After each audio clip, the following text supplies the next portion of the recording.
Assalamualaikum warahmatullahi wabarakatuh.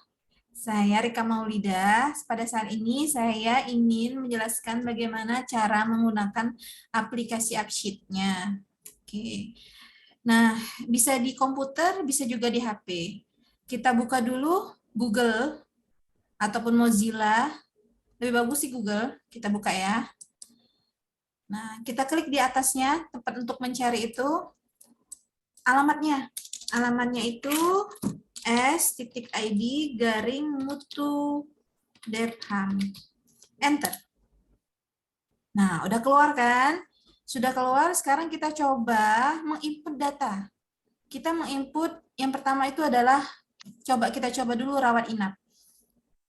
Rawat inap, klik rawat inap. Nah, dia membutuhkan login. Loginnya harus ke Google. Login, Google. Klik Google-nya. Nah, kita gunakan akun lain. Akunnya yang sudah saya tulis di deskripsi grup PIC Depham. Apa itu? Nah, kita klik, kita coba klik ya.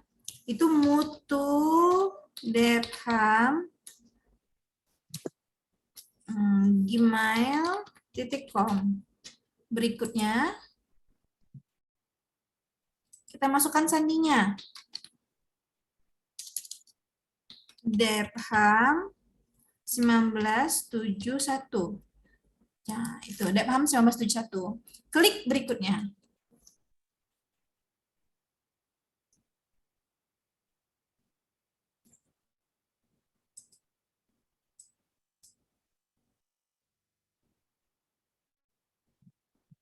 Nah, keluar ya AppSheet-nya. Nah, kita bisa lihat ini ada tulisan imut rawat inap. Ini untuk PIC yang dirawat inap. Nah, kita klik yang mana? Kita klik tanda plus ini di bawah. Klik. Nah, keluar. Kita masukkan saja kita mau masukin bulan apa. Nah, sekarang Maret 2022. Kita klik Maret 2022. Kita klik PIC-nya. Misalnya PIC-nya siapa misalnya? Willy misalnya. Ruangannya mana? Misalnya ruangannya ranah bedah. Nama pasiennya siapa? Misalnya Doni. Rekam medisnya kita tulis misalnya 1, 2, 3, 4. DPCP-nya biasanya siapa? Misalnya Dr. Komariatun. Diagnosisnya apa? Misalnya DM. Nah, kita lihat di pasien ini, di rekam medis ini, kita lihat di rekam medisnya, apakah readback-nya ditandatangani kurang dari 24 jam. Nah, ditandatangani nggak di rekam medisnya? Misalnya ditandatangani, ya. Kalau tidak ditandatangani, klik tidak. Saat ini kita coba kita klik ya. Nah, pada saat ini apakah DPCP yang bersangkutan, misalnya Dr. Komariatun ini, apakah visit kurang dari jam 2 siang? Kalau iya, klik ya. Kalau tidak, klik tidak. Ya. Nah, apakah asesmen risiko jatuh dikaji oleh perawat? Kalau iya, diklik ya. Nah, apakah ini misalnya pasien DM yang kita jadikan sampel? Kalau iya, kita klik ya. Nanti akan keluar pertanyaan lagi yang lain. Kalau memang bukan pasien DM, ya klik tidak. Kalau klik tidak, tidak akan keluar pertanyaan berikutnya. Nah, misalnya apakah pasien ini adalah pasien DM yang dijadikan sampel? Ya. Lalu kita lihat, apakah pasien DM yang dijadikan sampel ini diperiksa gula darah sewaktunya? Kalau iya, klik ya. Apakah pasien DM ini dilakukan pemeriksaan gula darah puasa? Kalau iya, klik ya. Apakah pasien DM ini dilakukan pemeriksaan gula darah 2 jam postprandial? Kalau memang diperiksa, klik ya. Apakah pasien DM ini dilakukan pemeriksaan HbA1c? Kalau iya, diklik ya. Nah, apakah pasien ini diberikan insulin? Nah, akan ada keluar 3 pernyataan. Pasien DM ini, yang pertama, pasien DM ini tidak termasuk yang harus diberikan insulin. Mana saja, misalnya pasien DM-nya gula darahnya kurang dari 200 mg per desiliter. Berarti pasien ini nggak perlu kita kasih insulin, karena walaupun dia DM, ya gula darahnya masih di bawah 200. Atau pasien ini pasien hipoglikemi. Misalnya gula darahnya 40, ya tidak mungkin kita kasih insulin. Berarti ini pasien DM yang sebenarnya tidak termasuk harus diberikan insulin. Nah, ada pilihan lain. Pasien ini, kalau pasien DM ini kita sudah diberikan insulin, misalnya ada Novorapid, diberikan yang lain, misalnya suntikan yang lain, ya kita klik pasien DM ini diberikan insulin. Namun tapi sebenarnya kita merasa bahwa pasien DM ini seharusnya diberikan insulin loh.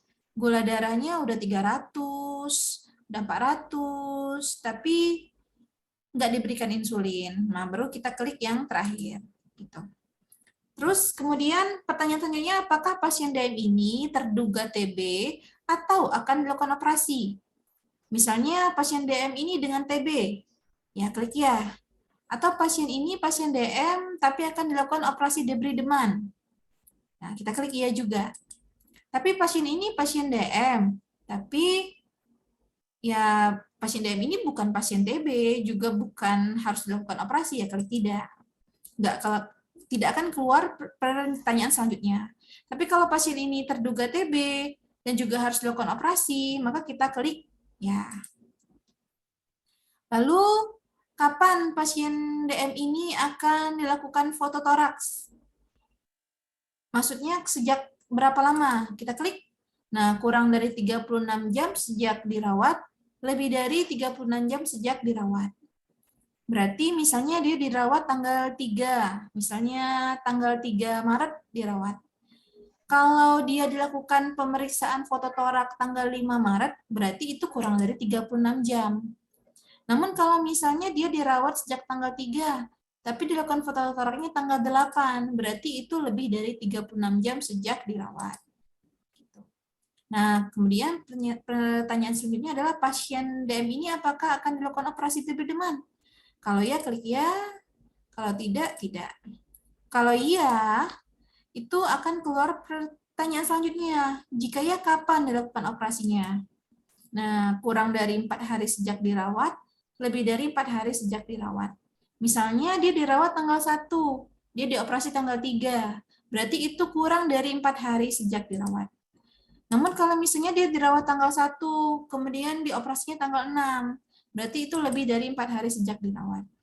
Nah, setelah selesai, itu kita klik save. Oh, ini harus diisi tanggalnya. Misalnya kita isi hari ini ya.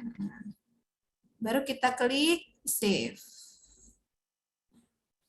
Itu tadi saya isi di ranah bedah ya. Bisa klik di sini ranah bedahnya. Tanggal 4 tadi saya ngisi apa nih? Ini per orang ya. Nah, ini tadi saya pakai akun Willy tanggal 3 bulan 4 2022 saya mengisi dengan nama Doni dan ini. Bisa kita klik lagi apa aja yang kita isi. Nah, ini semuanya. Oke, seperti itu untuk mengisi upsheet untuk rawat inap. Oke. Selanjutnya saya selang ya, close ya. Udah selesai berarti untuk rawat inap. Nah, sekarang apalagi yang menjadi kendala ya? Menjadi kendala, saya rasa semuanya udah bisa sih ngisi yang ini ya. Ada laboratorium, ada farmasi, ada PPI, rawat jalan, IGD, rawat inap, ada yang supervisi, kalau mau diisi juga nggak apa-apa, ada ruang OK. Yang saya lihat kendala ini di rawat inap, yang beberapa ruang rawat inap yang belum bisa mengisinya upsheet-nya. Oke, mungkin kita ke mana ya? Yang laboratorium udah bisa. Yang farmasi memang nggak ngisi ya. PPI juga udah bisa, rawat jalan juga udah diisi. Nah, kita ke yang IGD ya. IGD. Apa kita ulang lagi ya? Tadi masuknya bagaimana ya? Kita ulang lagi ya. Masuknya bagaimana tadi? Oke, saya close dulu. Nah, ini saya klik tanda plus. Di sini adalah Google saya. Nah, kita klik di atas ini. tempat untuk mencari alamat situsnya. Tadi kita klik s.id garing mutu depham. Enter. Keluar. Nah, sekarang kita masuk ke entry data indikator mutu. Kita klik IGD. Sekarang kita mau menginput data IGD. Klik IGD. Nah, dia langsung udah keluar IGD ini. Kenapa keluar? Karena tadi saya udah login yang pertama kali tadi pakai mutu depham gmail.com dengan password apa tadi? Passwordnya depham 1971 ya. Nah, mungkin ini terlalu itu kali ya, terlalu banyak ya. DPJP-nya terlalu banyak. Nggak apa-apa, nggak usah diisi semua, yang bisa diisi aja. Tapi yang penting nama sama rekam medisnya sama waktunya. Misalnya bulannya bulan apa misalnya. Ini belum ada bulannya ya. Misalnya nanti saya buat lagi bulan Maret misalnya, bulan Maret. PIC-nya Yurini ya. Tanggalnya setanggal hari ini. Nama pasiennya misalnya Doni lagi. Nomor rekam medisnya 1, 2, 3, 4. Diagnosanya apa? Misalnya diare. Nah, nggak usah diisi aja. Ini nggak apa-apa. Ini belum. Nah, triasenya misalnya triase merah. Nggak usah diisi coba. Saya nggak usah diisi ya. Nggak usah diisi kalau itu. Waktu pasien datang, misalnya pasien datangnya kapan? Jam 11 lewat 37. Kemudian waktu pasien dilayani jam 4 lewat 37. Terlalu jam 12 ya misalnya, jam 12 lewat 37. Oh, jam 12 lewat 38. Kecepatan waktunya kurang dari 5 menit. Oke, sip. Nah, sudah terinput ya. Nah, ini yang terakhir tadi 3 Maret, tanggal 3 bulan 4 2022, Doni 1234, diare. Nah, udah terinput dianya. Oke. Nah, kalau udah selesai, close ya. Oke. Demikianlah kira-kira. Saya rasa yang lainnya untuk masuk yang di upsheet udah bisa semua, saya rasa semuanya. Jadi kalau misalnya nanti ada permintaan masuk Google, masuk akun, klik akunnya, masukkan akunnya. Masuk akunnya udah saya tulis di deskripsi grup kita. Mutu Depham, gmail.com, itu akunnya, passwordnya Depham 1971. Ya, demikian saya berharap ya bisa ya dimasuk ke dalam upsheet ini gitu. Jadi datanya. Terima kasih banyak untuk perhatiannya. Saya tutup terlebih dahulu. Nanti kalau memang ada kendala dan kesulitan lagi, nanti kabarkan saya ya.